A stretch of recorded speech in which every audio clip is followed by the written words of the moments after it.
mahilig na kwentuhan, nais muna nating pasalamatan ang Homemaker Furniture Corporation para sa tables and chairs at sa Balay Bistro Cafe para sa date ng mga na-match na mga pares. Upuan na lang yan, hiningi pa namin. Siyempre, talagang ganon talaga tayo eh. Tignan nyo yung Ito yan, Ang yan yun. ganda. ginawa nyo sa amin. Upuan na lang, hiningi.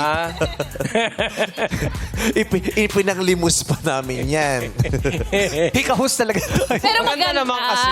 Pero maganda, ayan. Oo, tingnan nyo nga, hindi na nga namin nakuha gumawa ng pusong perfect ang shape. Geometric. Oo nga, ba't Alam mo na gano'n? first day, natatawa ako sa mga comments. Bakit ganun yung puso? Ganun, ba't ganun yung shape? Gusto ko sagutin, di pwede aesthetic?